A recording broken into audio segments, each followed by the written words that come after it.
Why Emory Tate never became a Grandmaster. Emory Andrew Tate defeated 100 Grandmasters in his chess career, yet he never became a Grandmaster himself. Now, there's multiple factors that go into the reason why the Grandmaster title eluded Mr. Tate for his chess career. One of those factors that's quite incredible is that Emory Tate actually only ever read one book in his whole chess career. Emory also didn't utilize online computers. Now, maybe the biggest factor of them all. Emory was always trying to create art on the chessboards, which led to some of the most incredible games in chess history. However, this meant if Emory was in a dead drawn position, the artist within him would never allow him to accept a draw. Instead, he would always strive to create a masterpiece of art for others to marvel at. However, this mindset backfired on him quite a lot of the times, as it made his results on the chessboard quite inconsistent. He was either winning games that were so beautiful they could be hung up in a museum. However, a multitude of his games he lost because he tried to win in a drawn position and it just didn't work out. I've picked out a chess game of Emory's that I believe is a fantastic testament to the chess player who saw the chessboard as a canvas. The following game is between Emory Tate with the white pieces and with the black pieces Gennady Sagalachik. Forgive me if I absolutely butchered that name. Now, what actually makes this win even more impressive is that Emory Tate's actually a FIDE master in this game,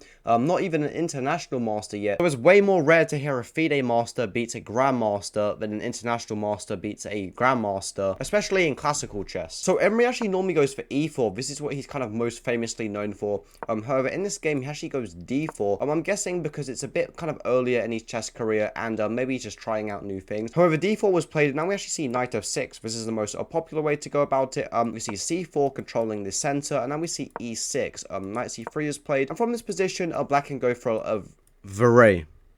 Vorrei means I would like in Italian. Now, black here can actually go for a wide variety of openings. They can go for bishop b4, the Nimzo Indian. They can even go c5, the Benoni. However, Tate's opponent goes d5, and this is known as the Queen's Gambit decline. If you've seen the Netflix series, The Queen's Gambit, well, this is actually the opening that the series was based on. So we see d5 anyway here, the Queen's Gambit, and now we actually see knight f3. We see dc4 now, and now seeing dc4 early on in the Queen's Gambit is not too commonly seen. Normally black might try defend this pawn with c6 or break with c5. However, dc4 is not that commonly seen. However, it is kind of one of the main options. Or now we actually see e4. This is actually called the Vienna variation of the Queen's Gambit decline. And now we see their move bishop b4, what actually has a bit of poise behind it. If we continue normally with a move like bishop e2, then black can actually take here with knight e4. And you might be thinking, well, can't we just take back this knight? Well, when we actually go to try, this king would be in check.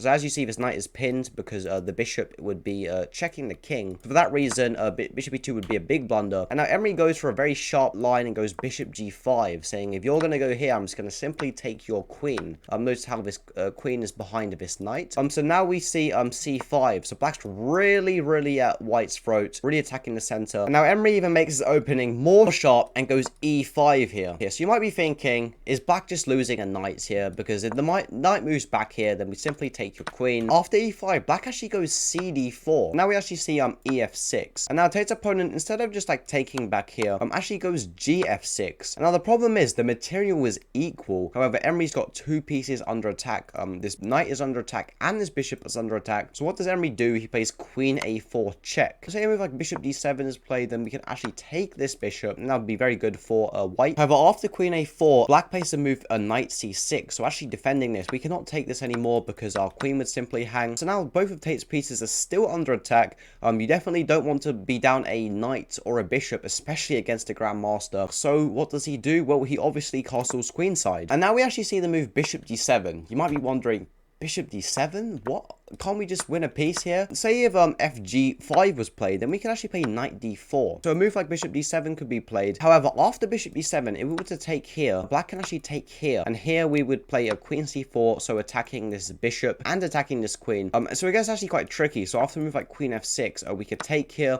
Black can take back here. And white's actually down one pawn here. However, there's actually castled his king. His king's a bit weak. And the computer actually prefers black in this position. However, after castles, we saw bishop d7. I'm guessing Tate's opponent opponent was scared of some variations in that line. He probably just didn't like it. And even though the engine says it's better, it would be hard for humans to play it. We see knight d4 in this position anyway. Now we actually see bishop c3, and you might be thinking, okay, we just take back. No, Emory instead actually goes knight c6. And this cannot be taken with the bishop because, oops, you lose your queen. For that reason, this is actually taken with this pawn. And now, instead of taking back here, Tate's bishop is actually under attack. So Tate actually goes bishop h6. And we actually stop black from castling. So black can't castle anymore his king, because his king would be in check while moving his king over to the g8 square. So castling rights have been disabled. So black's bishop is under attack now. So black goes bishop e5. And now Tate actually wins back his pawn with bishop c4. So Tate's actually only down one pawn here. Now we see the move queen b6 going after this pawn. For that reason, we see rook f2. And we see rook b8 threatening some very nasty stuff with bishop b2. For example, move like h3 would be played.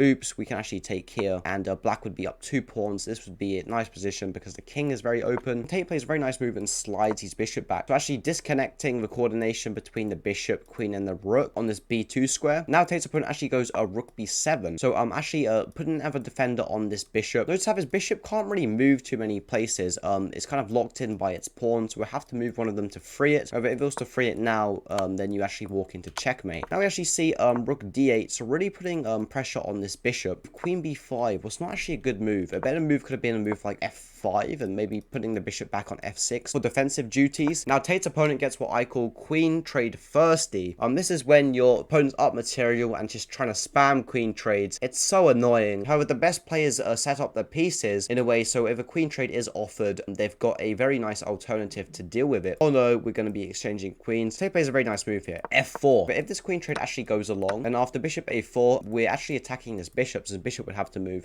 Bishop b8 could be a move. However, we actually take here now. You might be thinking, we take?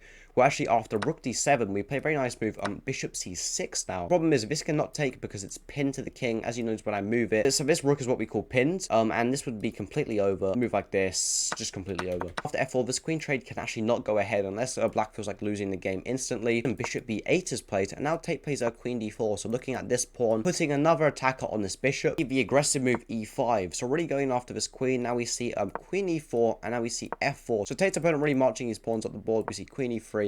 And now we actually see e4, so Tate's opponent really going ham on these pawn pushes. And now Tate plays queen d4, so looking at this rook, and actually looking at maybe ideas with this. For that reason, rook g8 was seen in the game. And after rook g8 was played, Tate plays a very nice move here. Bear in mind, Tate's a FIDE master, and he's playing a Grandmaster here. And he straight out just sacrifices his queen. I mean, it's not a full sacrifice because you get a rook and a bishop for it. But after this, Tate takes here. Okay, black's up 2 pieces of material here. He should be okay.